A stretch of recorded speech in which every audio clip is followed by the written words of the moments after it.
Assalamualaikum warahmatullahi wabarakatuh. Halo teman-teman semuanya, perkenalkan nama saya Nola Amanda.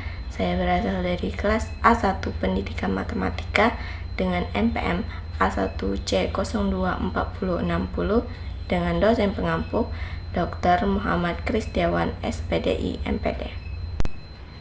Jadi di video pertama saya kali ini saya akan membahas tentang materi bab 1 yang berjudul Filsafat Pendidikan dan Teori Manajemen Pendidikan. Pengertian filsafat pendidikan. Filsafat pendidikan adalah teori atau ideologi pendidikan yang muncul dari sifat filsafat seseorang pendidik, dari pengalaman-pengalamannya dalam pendidikan dan kehidupan dari kajiannya tentang berbagai ilmu yang berhubungan dengan pendidikan, dan berdasarkan itu pendidik dapat mengetahui sekolah berkembang. Fungsi filsafat yang pertama, menginspirasi, yang dapat diartikan mampu memberikan inspirasi bagi para pendidik untuk menjalankan berbagai ide dalam pengembangan pendidik. Yang kedua, memperspektifkan, yaitu mengenai upaya memberi pengarahan dan penjelasan kepada pendidik mengenai pendidikan secara lebih luas dan mendalam. Dan yang ketiga, menginvestigasi, yaitu meneliti dan memeriksa tingkatan kebenaran dari berbagai teori yang ada di dunia pendidikan. Aliran-aliran filsafat pendidikan. Yang pertama, perennialisme, berakar pada realisme. Yang kedua, esensialisme, berakar pada idealisme dan realisme. Menurut filsafat esensialisme, pendidikan sekolah harus bersifat praktis dan memberi pelajaran yang logis dan mampu mempersiapkan suatu keterampilan bagi kehidupan peserta didik. 3.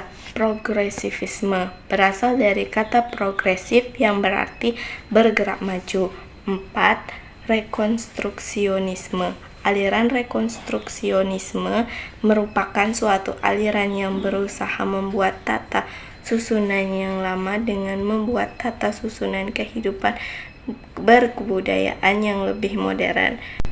Dan yang kelima, konstruktivisme. Dalam teori filsafat pendidikan, konstruktivisme hasil belajar peserta didik dipengaruhi oleh pengalaman belajar dengan dunia fisik dan lingkungannya. Pengertian teori manajemen pendidikan. Teori manajemen pendidikan adalah teori ilmiah yang mempelajari pentingnya peran pemimpin atau manajer dalam lembaga pendidikan yang disebut sebagai supervisor.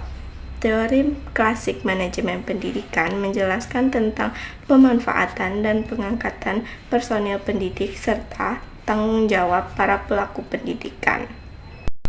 Ruang lingkup teori manajemen pendidikan.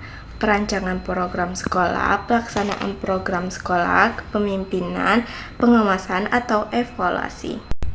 Hubungan filsafat pendidikan dan teori manajemen pendidikan. Filsafat pendidikan dan teori manajemen pendidikan memiliki hubungan yang erat baik dalam kajian teori maupun praktis. Filsafat pendidikan bersumber dari sistem filsafat yang bersifat umum dan komprehensif, sedangkan teori manajemen pendidikan bersifat khusus dan dirumuskan untuk melayani kebutuhan pendidik dalam kurikulum, pengajaran, dan pembelajaran. Dan materi yang terakhir adalah manfaat mempelajari filsafat pendidikan dan teori manajemen pendidikan. Yang pertama, kita memiliki landasan yang kuat. Yang kedua, membuat keputusan yang lebih baik. 3. Meningkatkan efektivitas pembelajaran. 4. Akan dapat menjadi guru yang profesionalisme.